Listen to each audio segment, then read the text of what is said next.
Welcome to Alex's Awkward Cooking Show. Yeah. How's it going, everybody? Ugh. I decided today was the day, being exceptionally bored and having some apples in the fridge. I was going to make a video. I don't know what I'm cooking yet. Just figured I would start cooking, video it, capture some of the awkwardness, and then see how we go. Stewing apples in my family has been a thing since I was a kid. Pretty much looks like gross mush but tastes real good. You can eat this by itself, you can use it as a sort of base for a crumble or a pie. You can put it with oatmeal. So who knows where the wind's going to take us today. We're just going to sort of cook some stuff, see what happens. Now this is my very important little helper, my sous-chef, Lola. She's very annoyed because I just woke her up, but I thought it was important that she was a part of the video, and chances are she's going to jump on the counter and try and eat whatever it is I'm cooking. So I thought we'd just introduce you now. What? Yes. See, she still loves me, it's okay. Don't burn yourself, Alex. I've been simmering these guys for about, maybe a couple of hours now on really low heat. I just brought them to the boil initially. Just got them going and then, yeah, low heat. Realistically, you want to cook it till it just no longer looks appetizing. You probably want to give it a stir. Oh, look, whenever you bloody well feel like it, alright? There's no rhyme or reason to what I'm doing right now. I'm definitely not a professional. So in that apple mixture, there's about 8 apples from memory. Should have really counted stuff out. Oh well. Probably a cup of water, bit of brown sugar, maybe half a cup, drizzle of honey, cinnamon, very important. Not too much cinnamon because otherwise when you taste it it'll be like bleh. You don't want it to overpower everything. And some lemon juice. Yeah, you just pretty much dump it all in a pan. Real good. Mix it around and just sort of simmer it. Hey.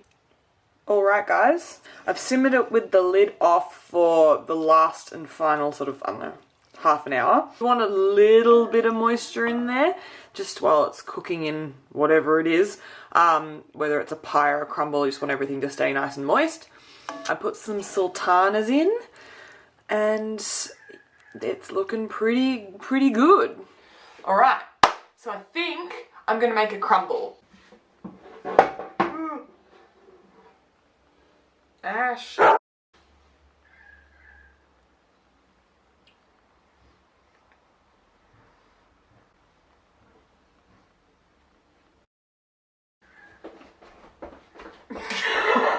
So the secret to a crumble, in my humble opinion, is McVitie's digestives. From my childhood, I used to have these in bed with my grandparents all the time. And they're an excellent base because they have a bit of saltiness to them, so they sort of balance out the sweet of the apple. And they also have this really delicious taste to them. I don't think I can fully explain it unless you've had one, but mint in a crumble. Alright guys, so my oven is on around about 170, just on conventional. I've just got to wait for that to heat up while I'm preparing everything. Alright, so here's all my ingredients for the actual crumble mixture. We've got some flour, just plain flour's fine. Those rad digestives I was talking about. Some raw sugar.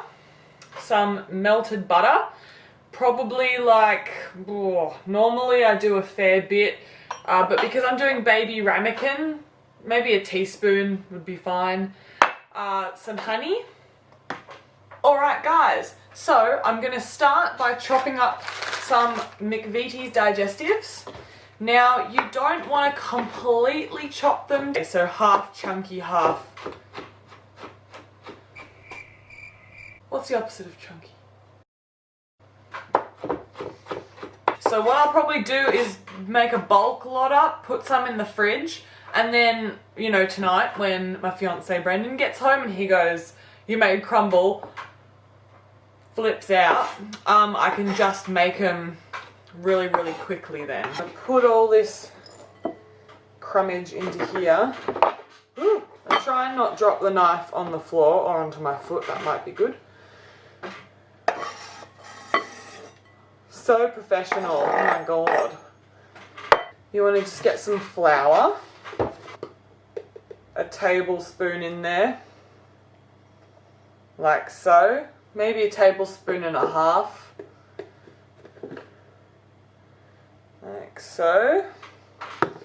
And then you just want to give that a bit of a mix around. Now you want to get some of your raw sugar. Just going to put in just a little spoonful like that. You don't need a whole lot.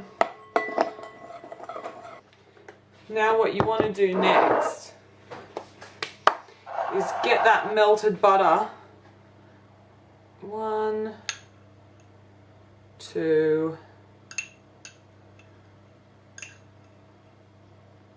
3 teaspoons, maybe let's say 4 teaspoons of butter.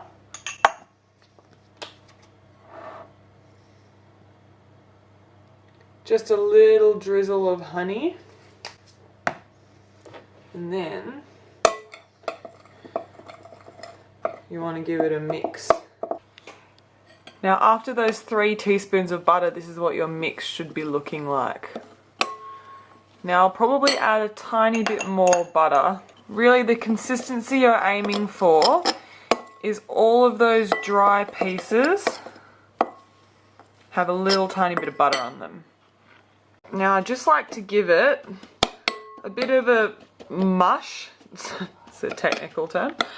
Alright, next step what you're going to do is you're going to take your mixture and spoon some of it into your little baby ramekin, like so. Alright, so now that's all smushed in there, delicious. Now you're going to take some of your pre-made crumble topping and just lay that on top. You don't want to push it down too much, you want to keep it fluffy, but just you want to push it down enough so it's all sort of flat on top, like so.